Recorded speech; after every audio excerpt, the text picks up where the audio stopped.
Graça, misericórdia e paz da parte de nosso Senhor e Salvador, Jesus Cristo.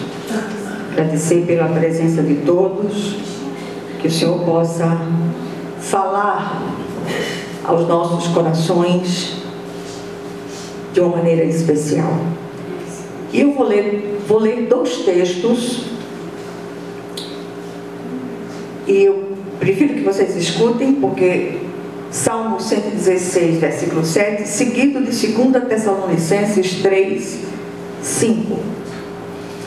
Diz assim a palavra do Senhor: retorne ao seu descanso, ó minha alma, porque o Senhor tem sido bom para você.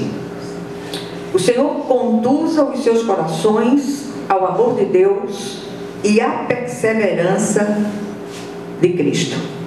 Amém? Vamos orar. Senhor nosso Deus e nosso Pai Celestial, Tu és aquele Senhor que sonda e conhece os nossos corações. Antes mesmo que as palavras sejam proferidas por nós, o Senhor é aquele que conhece os nossos porões. O Senhor sabe onde é que se escondem aquelas inquietações que estão lá bem no fundo da nossa alma. E a nossa oração hoje, Senhor, é que o Senhor possa trazer luz nos nossos porões, que o Senhor possa nos encher com a sua graça, e que, sobretudo, o Senhor nos dê sabedoria para seguir em frente, apesar de todos os pesares.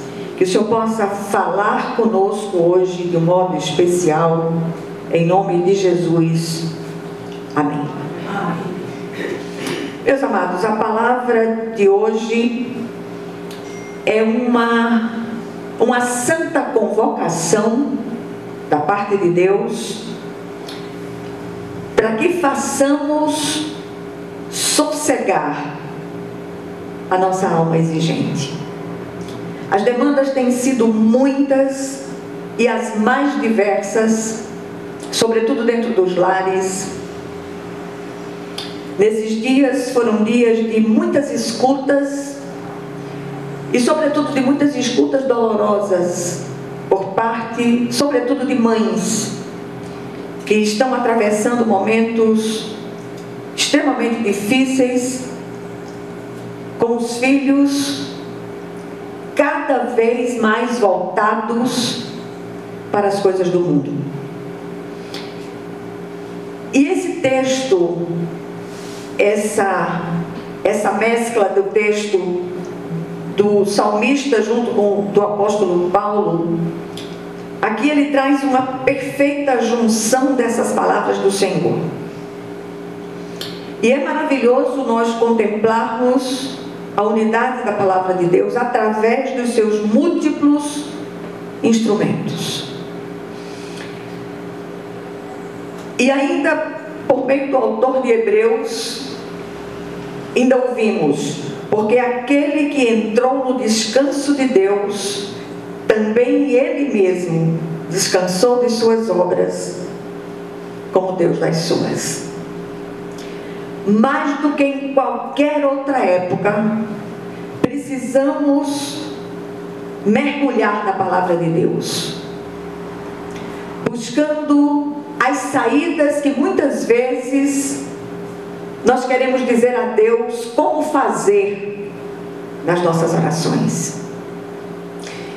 E eu conversava com uma dessas mães aflitas essa semana. Eu disse: olha, uma das orações mais eficazes é dizer ao Senhor: Senhor, eu te entrego e já digo amém para a tua resposta a essa situação. Nós não sabemos orar como convém, a própria palavra diz isso. E hoje nós temos visto o surgimento de uma teologia baseada não no Senhor, mas no homem. E muitos líderes religiosos do nosso tempo, eles insistem na ordem que precisamos dar a Deus. Quem somos nós para dar ordens a Deus? O Senhor é soberano. Ele faz como e quando Ele quer. E, sobretudo, da forma como Ele quer.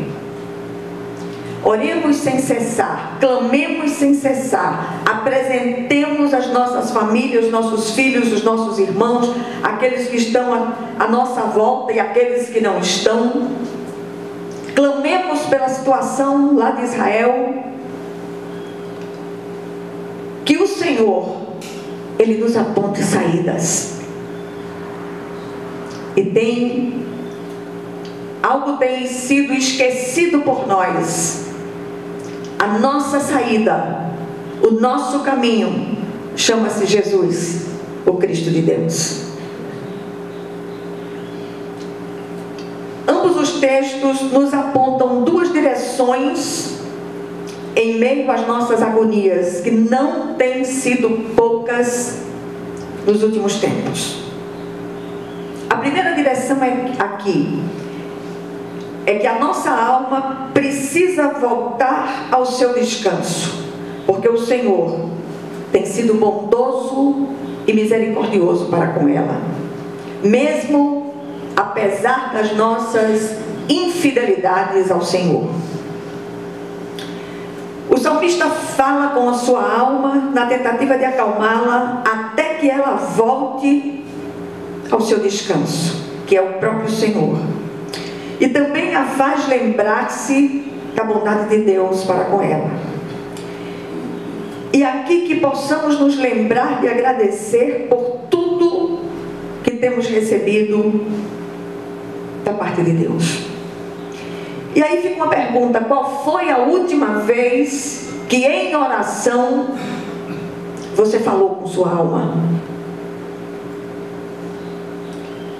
A gente tem uma rapidez tão grande no gatilho para apontar os erros dos outros, as falhas.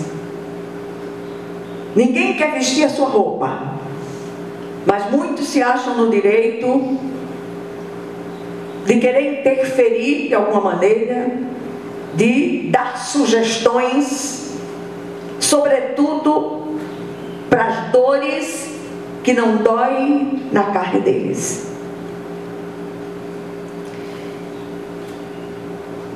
Aí vem a segunda direção do texto.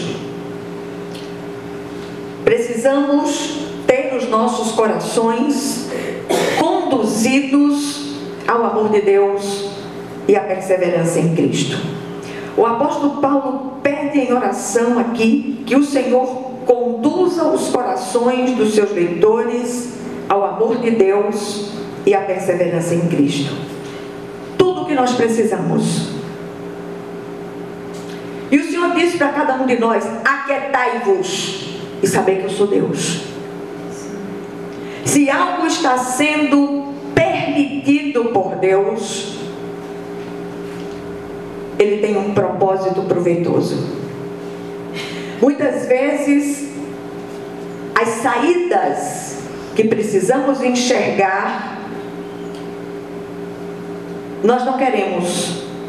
E eu repito, e aí entra aqueles que têm feito coro com determinadas teologias para querer dar ordens a Deus.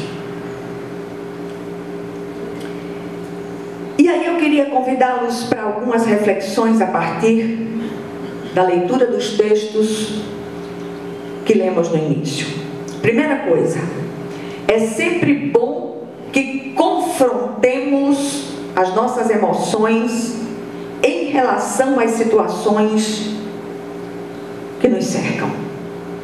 Eu não conheço uma só família que não esteja atravessando estreitíssimos e ladeira acima. tem havido uma tendência muito grande para mesclar a fé com emocionalismo. E aí o Senhor diz para nós hoje: deixe de ser espalhafatoso, dobre seu joelho e vá orar, e vá buscar a presença de Deus. E ninguém precisa saber disso. Entra no teu quarto, fechada a porta, fala com o teu pai, que ouve em secreto, e o teu pai que ouve em secreto te recompensará. Exatamente naquelas situações onde você não consegue enxergar a saída vem do alto, do autor e consumador da nossa fé. E aí eu quero repetir: é eficaz trazer à memória o que nos pode dar esperança, e a bondade de Deus é razão suficiente para a confissão da nossa esperança naquele que é fiel apesar de nós. Lutas nós enfrentaremos sempre, e invariavelmente essas lutas nos tomam de assalto, nos emboscam. O propósito delas é nos tirar o chão e fazer que arrefeçamos na fé e na perseverança em Cristo. Aqui, a primeira ordem de Deus é que vigiemos. Que vigiemos, que estejamos em estado de alerta em todo o tempo. Porque uma coisa ruim, ele não tira férias não. E ele está sempre ao derredor, numa ciranda contínua, para querer desgraçar a vida do povo de Deus. Já é tempo de acordar. Já é tempo de sair da estagnação espiritual e deixar de ser meninos na fé. É impressionante a quantidade de homens e mulheres que frequentam as igrejas, que já deveriam ser mestres, mas continuam necessitando de leite espiritual. E outra coisa que tem acontecido muito: é muito fácil você ser um crente dentro das quatro paredes da igreja visível.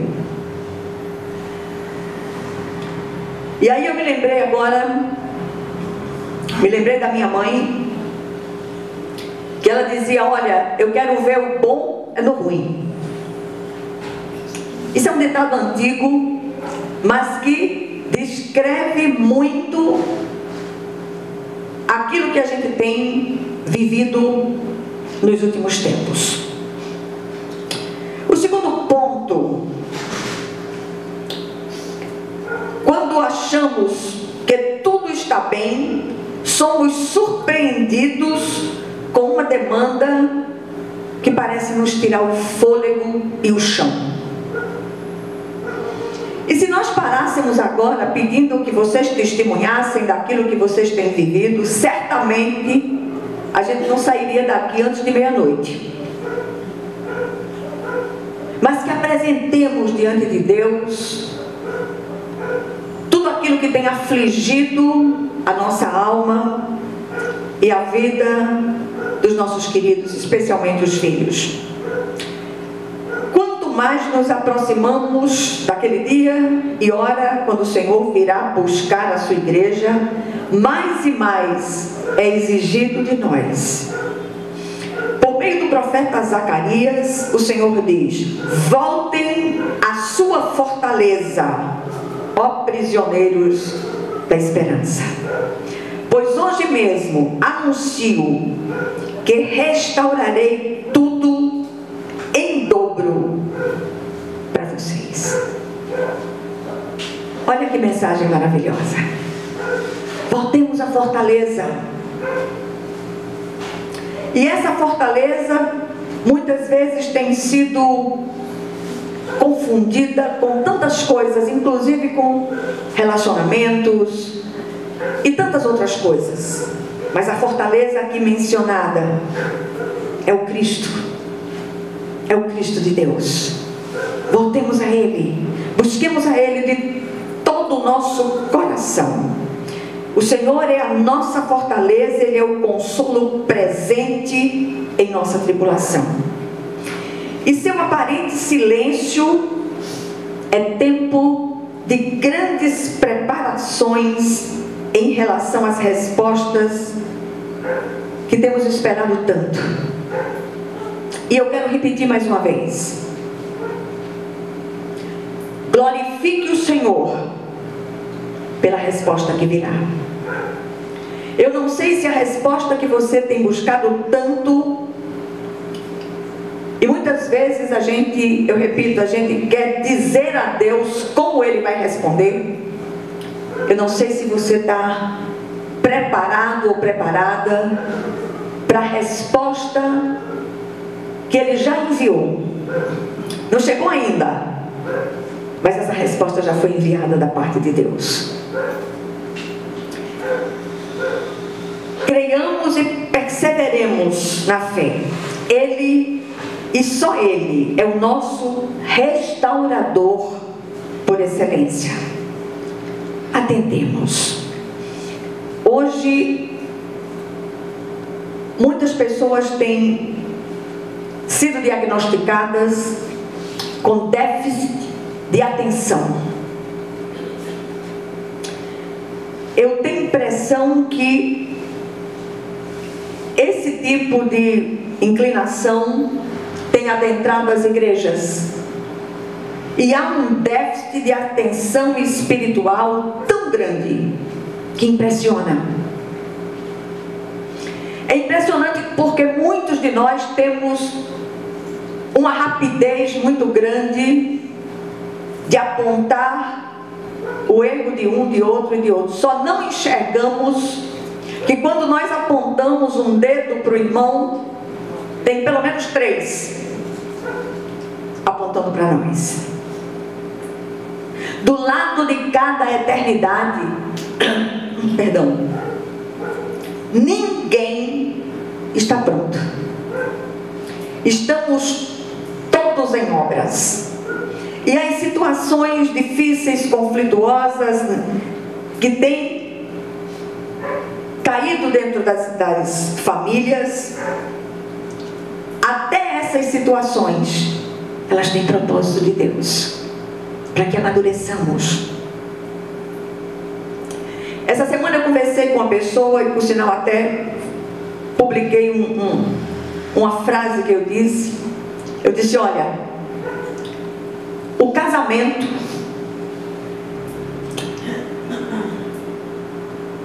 é a parte da olaria de Deus onde somos lixados, esmerilhados, preparados.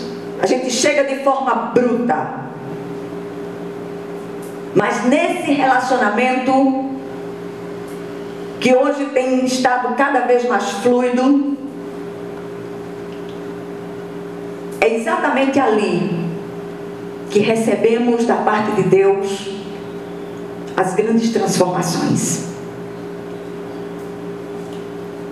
E muitas vezes os cônjuges, eles só enxergam o defeito do outro. Estamos todos em obras. Que nos deixemos ministrar pelo Espírito de Deus. E cada vez que surgir uma situação difícil, conflituosa no relacionamento, pergunte ao Senhor em oração: o que é que o Senhor deseja me ensinar com isso? E se deixe trabalhar pelo Espírito de Deus.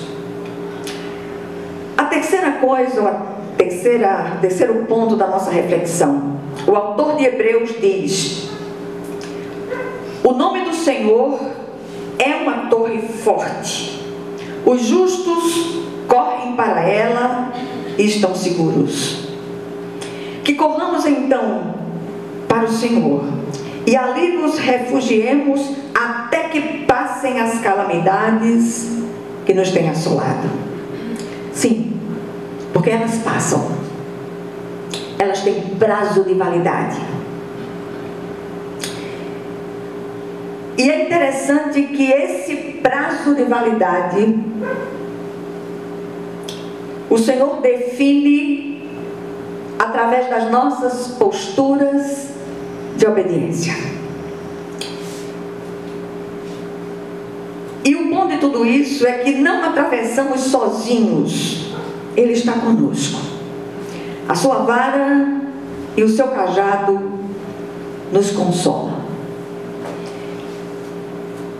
E aí eu queria chamar a atenção dos amados para uma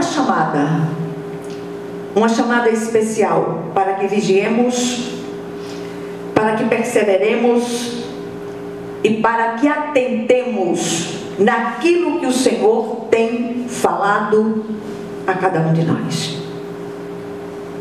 E eu repito 200 vezes, se for preciso, que nos deixemos ministrar pelo Espírito de Deus, que o Senhor, Ele nos sustente com a sua mão direita fiel. E mais uma vez quero insistir, para de ser menino na fé, amadureçamos, que a graça nos sustente, que a graça nos conduza, que a graça encarnada, que é o Cristo, nos prepare para dias vindouros. Não conheço uma só família que não esteja atravessando momentos difíceis. Os estreitos têm ficado cada vez mais estreitos. E muitas vezes para seguir em frente, a gente tem que passar de lado, porque o negócio está feio demais. O que é que essa brevíssima meditação nos ensina no dia de hoje? Primeiro dia de uma nova semana. O Senhor é Deus de oportunidades. O Senhor é Deus de transformações profundas. A primeira coisa aqui, o apóstolo falando aos romanos, ele diz: não só isso, mas também nos gloriamos nas tribulações, porque sabemos que a tribulação produz perseverança, a perseverança um caráter aprovado, e o caráter aprovado, esperança. E a esperança não nos decepciona, porque Deus derramou o seu amor em nossos corações, por meio do Espírito Santo, que Ele nos concedeu. Todo cristão, verdadeiro, genuíno, tem o Espírito Santo. Para de correr atrás de profecia, porque eu tenho visto muitos irmãos, repito, que já deveriam ser mestres, atrás dos profetas mentirosos, com suas profetadas, para iludir os tolos. Deixa de ser besta. E acorda. É tempo de acordar. Não é possível uma coisa dessa. E por último, é o amor de Deus derramado em nossos corações por meio do Espírito Santo, que nos fortalece e dá esperança para seguir em frente e aguardar dias melhores que certamente virão. E quando eu uso essa frase, o que vem à minha mente é aquilo que nos aguarda na pátria celestial. Acordemos. Que tão somente confiemos, esperemos e descansemos no Senhor. Que o Senhor, Ele aplique essa pequena porção da palavra aos nossos corações. Outro dia uma pessoa veio me perguntar por que minhas mensagens eram tão curtas. Eu disse, porque não é uma novela. E, sobretudo, é importante que fique.